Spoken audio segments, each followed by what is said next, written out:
नमस्कार विद्यार्थी मित्रांनो, याआधी आपण मृदा या धड्यातील बऱ्याचशा मुद्द्यांचा अभ्यास केलेला आहे. यानंतर आता पुढे आपण बघणार आहोत मृदा धूप व अवनती. वारा व पाणी यामुळे मृदेचा थर वाहून जातो, म्हणजेच मृदेची धूप होते. वाहते पाणी, हवामान आणि प्राकृतिक रचनेतील विविधता यामुळे मृदेची धूप होते. मृदेची जशी धूप होते तशी काही कारणामुळे मृदेचे आरोग्य बिघडते. यास मृदेची अवनती होणे असे म्हणतात. शेतीतून आणि उत्पादन मिळवण्यासाठी रासायनिक खते, जंतुनाशके, तणनाशके इत्यादीचा वापर केला जातो. रसायने आणि खतांच्या अशा अतिरेकी वापरामुळे मृदेची अवनती घडून येते. बघा, आता आपण पुढचा मुद्दा बघणार होतो म्हणजे मृदा व धूप, मृदेची धूप आणि अवनती. आता मृदेची धूप म्हणजेच काय हे तुम्हाला कळलं आहे की वारा आणि पाणी यामुळे काय होते, मृदेचा थर वाहून गेला जातो आणि त्याला मृदेची धूप असे म्हणतात. मात्र मृदेची अवनती म्हणजेच काय, जसं मृदेची जशी धूप होते तशी काही कारणामुळे मृदेची काय होते, आरोग्य बिघडते. याला मृदेची अवनती असे म्हटले जाते. आता उदाहरणार्थ बघा, जसजशी पूर्वीच्या काळापासून आतापर्यंत जसजशी लोकसंख्या वाढली तसे त्या पुरेशा लोकसंख्येला पुरेल एवढं अन्नधान्य पिकवणे ही काय होती, काळाची गरज होती. आणि म्हणून भरघोस उत्पादन घेण्यासाठी जमिनीमध्ये काय केलं जाऊ लागले, वेगवेगळे रासायनिक खतांचा वापर केला जाऊ लागला आणि उत्पादन वाढवले गेले. आता ही रासायनिक खते आहे, जंतुनाशके आहेत, तणनाशके इत्यादीचा काय केला जातो, शेतीच्या याच्यामध्ये सर्रास वापर केला जातो. आणि त्यामुळे या रसायनामुळे, या खतांच्या अतिरेकी वापरामुळे काय होते, मृदेची अवनती होते, म्हणजे मृदेचे आरोग्य बिघडते. अतिरिक्त जलसिंचनामुळे जमिनीतील क्षार वर येतात व जमीन खारपट बनते. रासायनिक द्रव्यांच्या अतिवापरामुळे ती द्रव्ये मृदेत वर्षानुवर्षे तशीच राहतात. पण त्यामुळे मृदेची सूक्ष्मजीव नाहीसे होण्यास धोका असतो. मृदेतील ह्युमसचे प्रमाण देखील कमी होत जाते व वनस्पतींना आवश्यक पोषकद्रव्ये मृदेतून मिळेनाशी होतात. मृदेचा सामू बिघडला असल्यास मृदेचे आरोग्य बिघडते असे समजतात. बघा, आता बऱ्याच ठिकाणी काय केलं, ते जी जमीन आहे ती पावसाच्या पाण्यामुळे आणि उन्हाळी जलसिंचनामुळे त्या ठिकाणी काय होतात, जमीन किंवा शेती कसली जाते. मात्र या जलसिंचनामुळे अतिरिक्त म्हणजे जास्त जलसिंचन झाल्यामुळे काय होतं, जमिनीतले क्षार असतात ते काय येतात, वर येतात आणि त्यामुळे जमीन काय होते, खारपाट बनते. आणि त्यामुळे रासायनिक द्रव्यांच्या अतिवापरामुळे काय होते, ते मृदेचे काय होते, अवनती होऊन येते. तसेच त्या मृदेतील ह्युमसचे प्रमाण देखील कमी होते. आवश्यक जे वनस्पतींना आवश्यक असलेले पोषक घटक ते काय होतात, कमी होतात, वनस्पतींना मिळेनासे होतात. आणि त्यामुळे काय होतं, मृदेचा जो सामू आहे तो बिघडला जातो आणि मृदेचे आरोग्य बिघडले जाते असे समजले जाते. म्हणजे अशा प्रकारे मृदेची धूप आणि मृदेची अवनती घडून येते. आपल्याला पुस्तकात आकृती क्रमांक 7.4, आकृती क्रमांक 7.4 क, अ आणि ब असे 3 हे दाखवलेले आहे. तुम्ही यांचं निरीक्षण करून तुमच्या काही गोष्टी लक्षात येतील. त्यानंतर बघा, पुढचा मुद्दा आहे मृदा संधारण. मृदेचे महत्त्व लक्षात घेता तिचे संधारण करणे महत्त्वाचे आहे. शेतीतील सुपीक मृदा पावसाच्या पाण्यासोबत वाहून जाऊ नये म्हणून शेतांना बांध बंदिस्ती करतात. बांधावर योग्य प्रमाणात झुडपांची लागवड करणे, शेतात जास्त उताराच्या भागावर दगडाच्या साहाय्याने बांध घालणे अशी कामे मृदा संधारण विभागातर्फे केली जातात.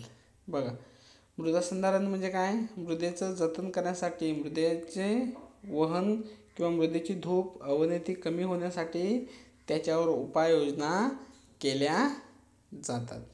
म्हणजेच काय केलं जातं की मृदेचं हे महत्त्व लक्षात घेऊन त्याचं संधारण कमी व्हावं यासाठी काय केलं, ती पाण्याबरोबर वाहून जाऊ नये म्हणून शेताच्या बांधावर काय करतात, बांध बंदिस्ती करतात. बरेचशा मुलांना माहीत आहे शेती कशा प्रकारे केली जाते. त्यामुळे त्या शेताच्या प्रत्येक एक शेत असतं, त्या शेताच्या यावर काय केलं ते शेत बांधाने बंदिस्त करून ठेवले जाते. म्हणजे त्या बांधावर काय केले जातात, झाडे झुडपेंची लागवड केली जाते जेणेकरून मृदेची धूप कमी व्हावी. तसेच जो उतार भाग आहे त्या उतार भागावर सुद्धा काय दगडाच्या साहाय्याने बांध घातला जातो आणि अशा वेगवेगळ्या उपाययोजना केल्या जातात. अशा उपाययोजना मृदा सुधारण विभागामार्फत सुद्धा केल्या जातात. वृक्ष लागवड केल्याने वाऱ्याच्या वेगावर नियंत्रण आणता येते. वाऱ्यामुळे मृदेची धूप त्यामुळे थांबते. वनस्पतींची मुळे पाणी धरून ठेवतात, त्यामुळेच मृदेची धूप थांबते. मृदा संधारणामध्ये उतार असलेल्या जमिनीवर सलग चर खोदले जातात. बघा आता बऱ्याचशा जमिनीवर आता साहजिकच एखाद्या ठिकाणी वनस्पती असेल तर त्या वनस्पतींमुळे काय होतात, वनस्पतींची मुळे ती जमिनीत खोर रुतली जातात. त्यामुळे ती माती घट्ट पकडून ठेवतात, त्यामुळे मृदेची धूप कमी होते. तसेच बघा बऱ्याचशा वाळवंटी भागामध्ये वाऱ्यामुळे मृदेची धूप होते. मात्र त्या ठिकाणी जर वनस्पती असेल तर वाऱ्याच्या वेगाला सुद्धा आळा बसतो, त्यामुळे मृदेची धूप कमी होते. म्हणजे वृक्ष लागवड केल्याने काय होते, वाऱ्यावर नियंत्रण मिळवले जाऊ शकते. बघा आकृतीत आपल्याला बरेचसे वृक्षारोपण, समतल चर आणि बंधारा कशा प्रकारे असतो यांचे आपल्याला उदाहरणं दिलेली आहेत किंवा आपल्याला या ठिकाणी सांगितलेले आहेत. आता बघा या वनस्पतींची मुळे ज्यावेळेस जमिनीत जातात त्यावेळेस ते माती धरून ठेवतात, त्यामुळे मृदेची धूप काय होते, कमी होते. आणि मृदा संधारणामध्ये काय उतार असलेल्या जमिनीवर सलग काय केले जातात, चर खोदले जातात. बघा तुम्हाला 2 नंबरच्या आकृतीमध्ये दाखवलेलं आहे कशा प्रकारे उतार भाग आहे, डोंगराळ भाग आहे, त्या ठिकाणी चर खोदले जातात. त्यामुळे काय होतं, पाण्याचा वेगाला काय होतं, नियंत्रण होतं, पाणी साचलं जातं आणि साचल्या गेल्यामुळे जमिनीची जी पाणीधारण क्षमता आहे ती सुद्धा वाढवली जाते. जमिनीत पाणी मुरण्याचं प्रमाणसुद्धा वाढलं जातं आणि जमिनीची धूप कमी होते आणि पाण्याचा प्रश्नसुद्धा सुटतो. म्हणजे अशा प्रकारे काय केलं जातं, समतल चरसुद्धा खोदले जातात. असेच चर वेगवेगळ्या उंचीवर खणल्यामुळे उतारावरून येणाऱ्या पाण्याचा वेग कमी होतो, त्यामुळे होणारी झीज थांबते. तसेच या चरामुळे थांबलेले पाणी जमिनीत मुरण्यास मदत होते. आकृती क्रमांक 7.5 मधील वेगवेगळ्या उपायांचे चित्र बघा. मी तुम्हाला आता सांगितलं आकृती क्रमांक 7.5 बघितल्यानंतर पाण्याचं उपाययोजना कशा प्रकारे केलेल्या आहेत त्या संदर्भात आपल्याला केलेला आहे. वृक्षारोपण केलेलं आहे, त्या वृक्षारोपणामुळे वाऱ्याचा वेगावर नियंत्रण मिळवता येते, तसेच जमिनीची धूप कमी होते. तसेच बघा दुसऱ्या आकृतीमध्ये उतार भागावर, डोंगराळ भागावर काय केलेले आहे, समतल प्रकारचे चर खोदलेले आहेत आणि त्या चरामुळे त्या चरामध्ये पाणी साचलेलं आहे. म्हणजे मृदेची धूप काय होते, त्या मानाने कमी होते आणि पाण्याची जमिनीतील पाणी धारण क्षमता सुद्धा वाढवली जाते. पुढे बघा, महाराष्ट्र शासनाने पाणलोट क्षेत्र विकासांतर्गत ग्रामीण भागात शेतात उताराच्या दिशेने बांध बंदिस्त करणे हा उपक्रम राबवला आहे. त्यामुळे पाणी अडवा पाणी जिरवा ही योजना यशस्वी झाली. पर्यायाने भूजल पातळी वाढवण्याच्या प्रयत्नाबरोबरच मृदेची धूप होणेही कमी झाले. शासनाने जलयुक्त शिवार ही योजना अलीकडेच सुरू केली.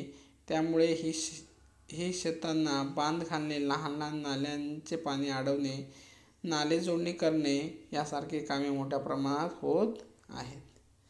बघा महाराष्ट्र शासनाने काय केलेलं आहे, पाणलोट क्षेत्र आहे ते विकासांतर्गत ग्रामीण भागात काय केलेलं आहे, बांध बंदिस्ती करण्याचे कार्यक्रम बरेचसे राबवलेले आहेत. तुम्ही ऐकलं असेल, पाणी अडवा पाणी जिरवा ही जी मोहीम आहे, जी पूर्वीच्या काळापासून आतापर्यंत अस्तित्वात आहे, ही मोहीम काय झालेली आहे, ही योजना यशस्वी झालेली आहे.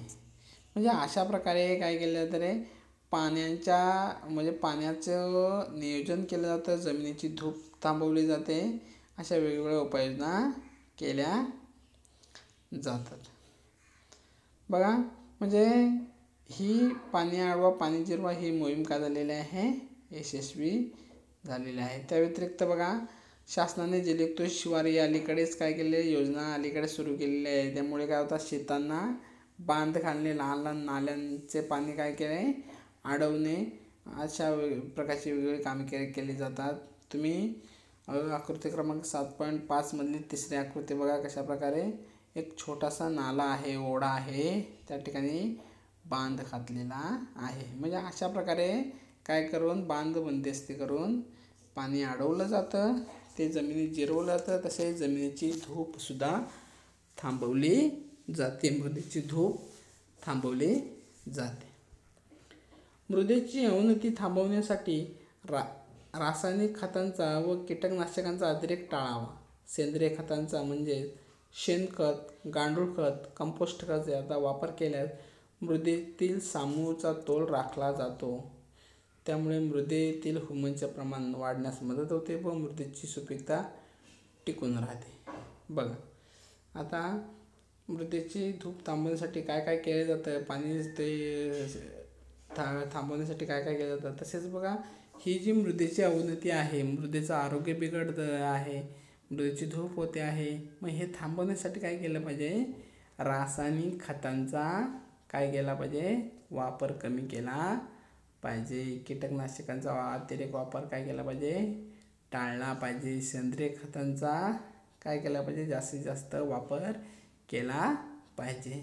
त्यामध्ये शेणखत आहे, गांडूळ खत आहे, कंपोस्ट खत आहे, यांचा जर वापर केला तर मृदेतील सामूचा तोल राखला जातो. त्यामुळे मृदेतील जे ह्युमसचे प्रमाण आहे, ते ह्युमसचे प्रमाण काय होणार, वाढण्यास मदत होईल आणि मृदेची सुपीकता टिकून राहील.